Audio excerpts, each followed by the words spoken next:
We'll start now with a brief talk by Swami Kriyanandaji on Say Yes to Life. So, what we should do is understand the importance of saying yes to life from this level of learning to be affirmative in everything. There are many other reasons why we should be affirmative in everything, to see God in everything. One of the most basic is, you might call it a Dwapara Yuga teaching, because Dwapara Yuga, the new age we've come into, is an age of energy as opposed to an age of matter. In past ages, people saw matter as reality. Now, more and more people are discovering that energy is the reality behind matter. And energy is that which really determines whatever you can do in life to achieve success. If you want to succeed, it doesn't depend so much upon all the things that you do. It depends much more on the kind of energy that you put out. If you have no blocking energy saying no, then you will find that there's a great deal more energy that you can put forward to achieve whatever it is you're trying to achieve. So much of our energy becomes blocked and neutralized. It's like that story of a man who, a friend of mine who was on a bus in Pakistan. I've told this story before, during the Indo-Pakistani War. And they had to, because it was the war and the planes from India were strafing the highways, go off the highway, and the bus tried to cross a riverbed and got stuck. All the passengers had to get out and push. Well, the bus driver noticed that after 15 minutes it hadn't moved. And so he stepped back from everybody to see what was wrong, and he found that half the passengers were pushing from the front and the other half from the back. Naturally, the bus wasn't moving. Well, this is how people are. Everybody virtually is like this to some extent or another. There's a wish to say yes, but there's also a strong wish to say no. A tendency to negate, a tendency to criticize, a tendency to say, well, it's too much trouble, a tendency to say yes, but what if? All this is static in the mind. It's an obstruction in the mind that whatever energy you're putting out towards success, it's blocking that, and only a little bit comes through. That's why you think you've worked hard, you've worked yourself to exhaustion, and you wonder why the results are so few. You've exhausted yourself pushing on two ends of the bus. You've tried and yet not tried. You've wanted to and yet you've thought, gosh, when it's over I'll be able to go and take a swim. You've not put yourself wholly into it. You think, well, I want to be kind to people, but if I'm too kind to people, then they're going to expect me to be even more kind, and they're going to be taking up a lot of my time, and maybe I shouldn't be too kind. And you'll find that in anything that you try to do, this is the human tendency to try to work in opposite directions. It's because we were born, in a sense, that way. That is to say, we are here on the scale of evolution.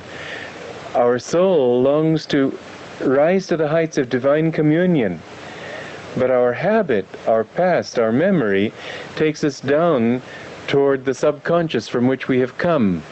The animal level, the subhuman level, the lower human level, all the things that we have gone through in order to arrive where we are today in our desire for truth, which takes a long time to reach even there. But there's always that memory until you've dealt with it completely and completely cleansed your subconscious so that your whole being is going in one direction. There's always that memory that pulls you downward as a simple matter of direction, downward in the spine, back toward your lesser conscious self, your subconscious. And that downward pull is a pull toward negativity, doubt, all the negative emotions of fear, of what if, of it's difficult, laziness. Every human quality that has a downward pull to it is actually born of that downward pull. It doesn't create the downward pull. And if you can change that downward pull into an upward aspiration toward God. That's why you don't need to worry so much about your faults, because you'll never overcome them really that way. You overcome one fault and it just makes room for the other. That's why this song that I started with says that some people think that the way to happiness is by getting rid of your troubles, concentrating on your troubles, like weeding a garden and just sort of straightening it all out. And in this case, the truth is that, yes, you have to weed your garden to some extent, but if you just think of it that way, all you really do is get rid of one in order to find another and another and another. It just never ends, because as long as the pull is downward, then it will create its own negative qualities, even if you've managed to overcome one or another of those negative qualities. The only way out, really, is to say yes to life. What kind of life? Life means the flow of energy in your own being, the divine flow. When Jesus said, "I came that you might have life and have it more abundantly," he didn't mean existence, did he? Everybody around him was existing. And yet he said of them, "Let the dead bury their dead." He saw them as dead because they didn't have the real life, enthusiasm, joy, divine consciousness, energy. Good morning again, friends. This is such a wonderful talk of Swamiji's, and such a great topic and an important one. Master said we should say, "I can, I will." And he loved the spirit of eventually, why not do it now? And also, the greater the will, the greater the flow of the energy, the greater the flow of the energy, the greater the magnetism, then the greater the inspiration. I remember when I was growing up in Los Angeles before I came onto this path, and there was a strong feeling in me. We weren't poor, but we lived in not very, affluent neighborhoods. And, I went to a kind of a poor school, and everything around me was kind of poor, and, it wasn't very uplifting. And I just knew, this isn't my life. I'm getting out of here. And I just could feel inside of me. I remember at one time, I just knew I can learn. I can be successful. I can get things that are needed. I can help my family. I just knew inside of me, it must have been from past lives of affirmative thoughts from who knows how many lifetimes. And I remember at one time, I was just thinking so clearly. I was just out of college before Ananda, and I had this very strong thought, I can do anything I want. I can do it. And I just felt this power in me. And maybe that was Master's power saying, yes, but you need to know what to do, which I didn't know what to do, but I knew I had it within me to do it. And this is the principle of our whole path is, yes, you can. You can make a difference. You can change your karma. You can change your destiny by changing your thoughts. And how you change your thoughts? Change your energy. Make your energy stronger. Draw in more energy. Lift the energy upwards. I remember a time recently in January, I was in Pune, and we were having a walkathon there. I have to say, those Pune devotees, they put on fabulous events. And Dr. Aditya, the leader there, is just very expansive, and all the members. And so, people were walking. It was 10K or maybe 5K or 10K or maybe 3.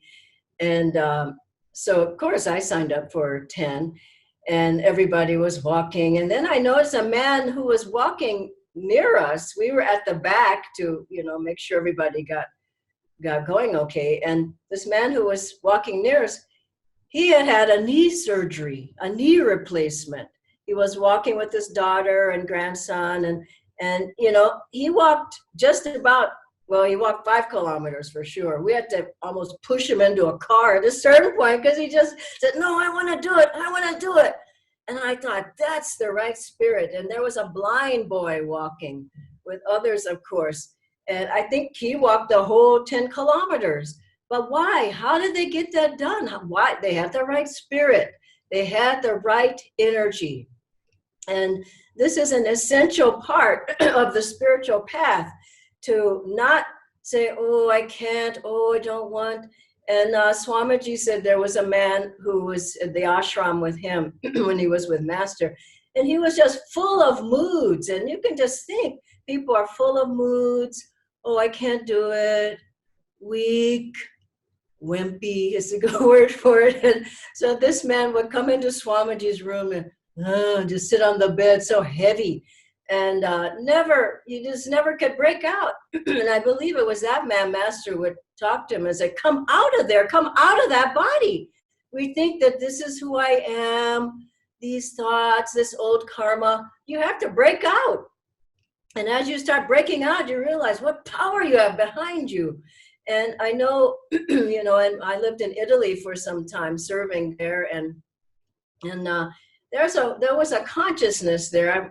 I think it's changed. It's certainly changed among the devotees. But as we went there, that everything was difficult. You say, well, can we do this? Do you think we can do this? No, no.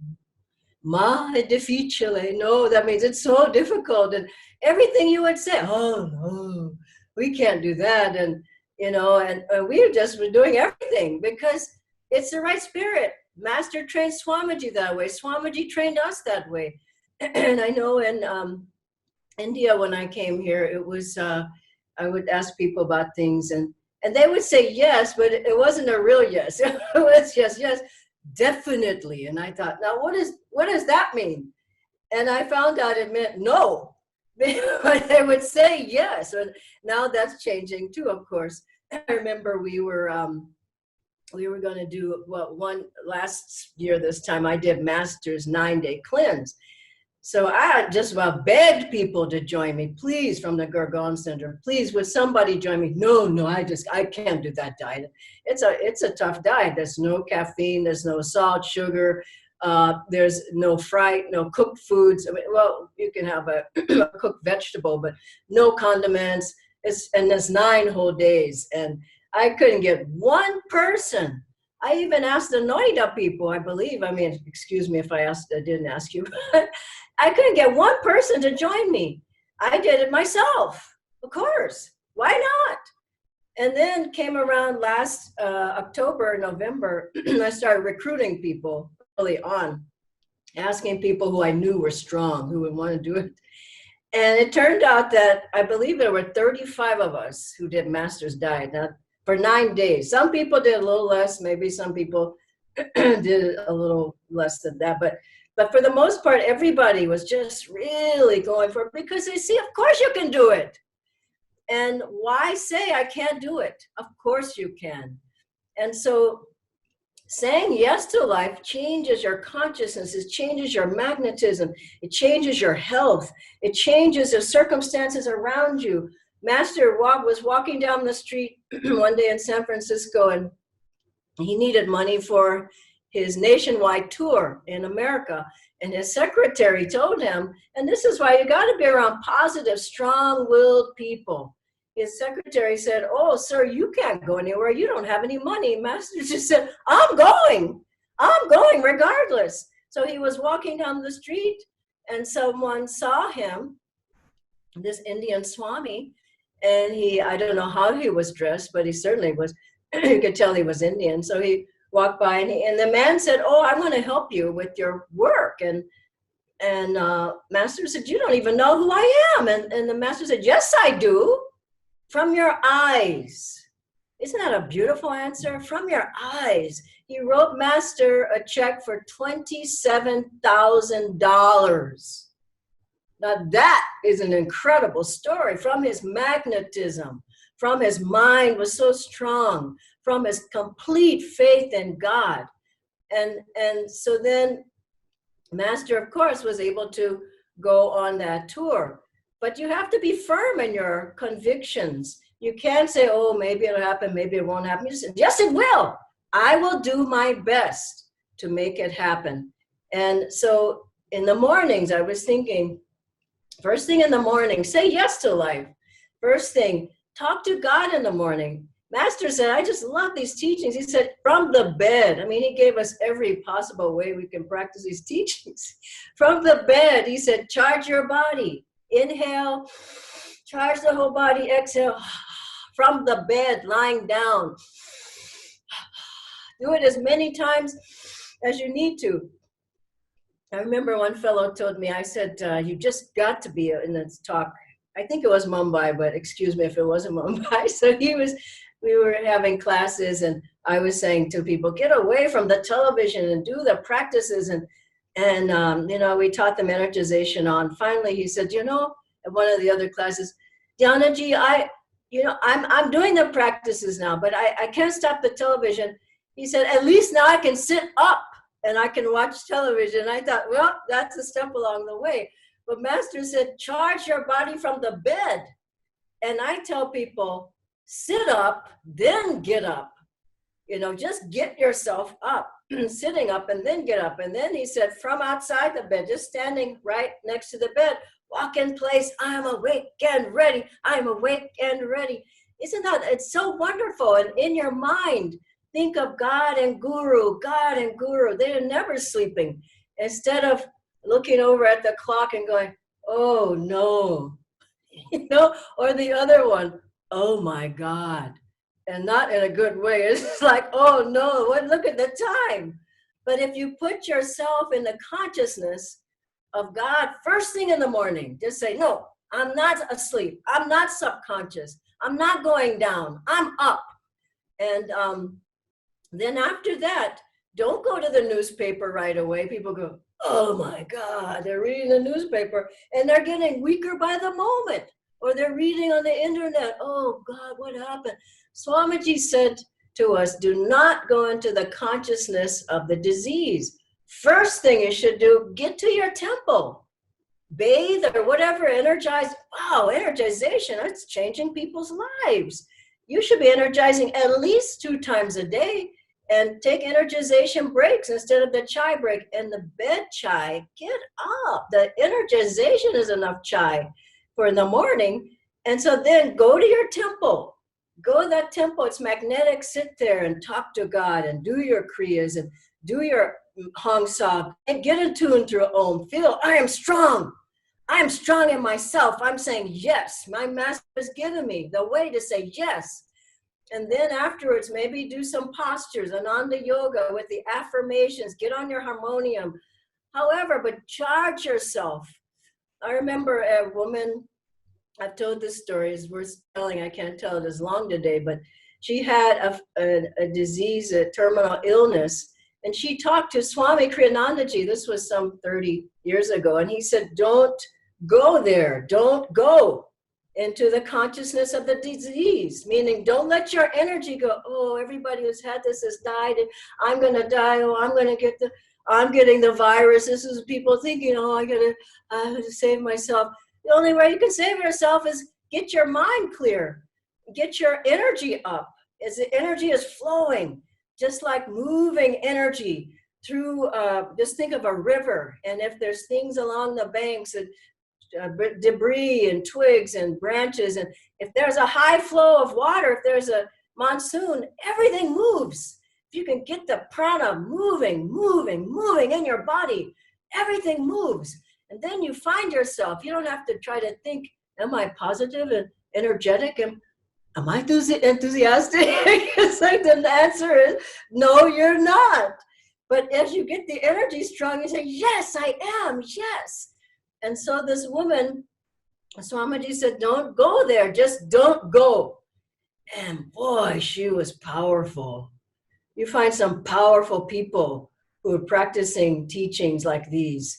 And what did she do? She got in her car. I mean, she was sick. She got in her car, started driving around and teaching people. She wrote affirmations. She practiced affirmations. Did Kriya twice a day, energization twice a day, 108 Kriyas twice a day.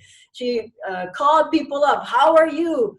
She lived 1 year. The doctor said she had 1 year. By 1 year, she's still alive. Second year, she's still going strong, teaching, helping people, seva, satsang.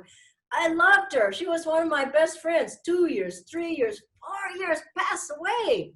She's still strong in herself. 5, 6, 7, 8. Do you hear what I'm saying? 9, 10 years that woman lived. Get strong in yourself. 10 years more than the doctor said? My God, I knew her myself. And at the end, I went to see her, Davy G and I took her hand. You couldn't hardly recognize her then. Her body was just so beat up, but she had spirit. And I took her hand. Her name was Happy. She named herself that. She was always happy. I said, Happy, I know you can hear me. I know you're fine. Squeeze my hand. I know you feel God's presence. And she squeezed my hand.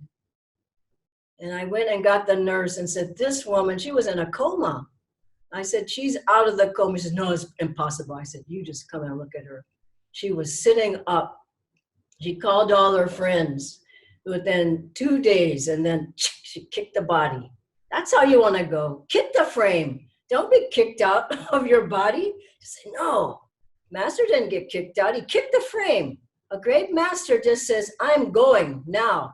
And I remember another great time when I was with my mother, and she had eight different bypasses done in her heart. Very difficult surgery that she had. And I was with my mother, and my sisters were all crying, the two sisters, and we were in the room after she had come out of the surgery, but she wasn't out of anesthesia yet. And so I went in there, and my sisters were, oh, mom's never going to come back. Oh, she's going to die. I just said, leave the room. They're younger than me, and I'm the oldest, so I could tell them, leave the room. And they left crying. And I stood there with my mother. I said, Mom, you're fine. The doctor says you're going to be awake very soon. We're all praying for you. The surgery went great. Mom, you're fine. And I just kept repeating that to my mother over and over and over. And then I left the room, and within an hour, the doctor came and said, your mother is fine and awake. I went in to see her. She was sitting up having breakfast in a chair. And I said, Mom, did you know I was standing there? She said, I heard every word. She said, I said, what, did you hear the sisters crying? She says, I didn't hear them at all. I only heard you. And here's the thing. If you have your energy right, if you're in tune with God, if you have faith, God will help you. God will help your family. But you have to say, yes, I will do my part. I will give my all. I will stay in tune. I will energize. I will do Kriya. I will do Ananda Yoga. I will do affirmations. I will study the books. I will. And that's the I will of discipleship. And Swami Kriyanandaji found he was writing books because Master was writing in through him. He was just open and positive and affirmative. He could do all the yoga postures. When he was a young man, first came to Master, he said he couldn't do any of them. He was so stiff. But he said, every time my guru asked me, and that's the most beautiful thing, think of it, every time your guru asks you, say yes, yes. He said, every time he asked me to demonstrate them, somehow I did them perfectly. And I became known as the expert in yoga when I couldn't do them at all before. And this is what will happen to you. Keep strong and positive. Don't go the other direction. Swamiji told us this numerous stories. It was a blessing to live with such a master. And he told us one story of a time when they were building a swimming pool for Master, and they were chanting the whole time. This is the whole thing. Keep in your mind, just keep a japa going. I love you, Lord. I'm with you, Master. I know you're with me. I want you, Lord. I want only thee. And he said they were chanting and chanting. 23 hours they worked on that pool. He said Master never used it, but it gave him an excuse to have them near him. So he put them to work. And they said round the clock they chanted and shoveled and did the cement and built the pool. And one man was with them at the beginning, and he was chanting. And the people at the beginning are all fine, but then afterwards they go down. You got to keep your energy up. You can't just go to waffle or go into the wimpy mode. You got to keep strong. And so this man was going the first hour or so, and then afterwards he said, I didn't come here to pour cement. And he said, I don't want to do this job. He went and sat down. And he said, I'm tired. He was exhausted. The others just kept going. They were just full of energy, full of joy, full of Master's power. They worked the whole time. They built the swimming pool. At the end, Swamiji said they were so happy. They were so uplifted. They were charged with energy and light. All except him, the one man who said, I didn't come here to do this. So people said, I didn't come here to do this. I didn't come here to have health problems. I didn't come here to sit in my house. I didn't come here, whatever. It's too much. Just say, God, what you want, I want that. And as you attune yourself, it was a beautiful story of Swami Ramatirtha. And he went to America on a ship, and people saw him. And at the end, as they were docking, one man came up to him. He says, "Oh, well, do you know people in America?" He says, "No, I don't know anybody." And he says, "Oh, well, is somebody coming to meet you?" He said, "No, nobody's going to meet me." And he said, "Well, do you have any friends in America?" I mean, his men started worrying about him. He said, "Well, I have one." And he said, "Well, who's that?" He says, "You." And that man ended up sponsoring his whole trip to America. Now that's God's power. This man came all the way from India to America without knowing. He knew inside. As we know inside, don't go down. Don't go into the disease, the consciousness of low energy, of moods, of worries, of fears. I'm ending with this story from Gita, Essence of the Bhagavad Gita, very short. Master told this story. Swami Shankara was standing on the other side of a river from a close disciple of his. My guru once described to me what happened. This is Swamiji speaking. I still remember his understated facial expression, the subtle hand gesture, and the quiet tone of voice with which he related this part of the story. Shankara called gently to his disciple, "Come over here." Most people would have looked around for a boat. This disciple, however, placed a foot unhesitatingly on the water. The moment he did so, a lotus leaf appeared beneath his foot and supported it. With each successive step, another leaf appeared. The disciple quickly reached the other side. From then on, he became known as Padma Pada, lotus feet.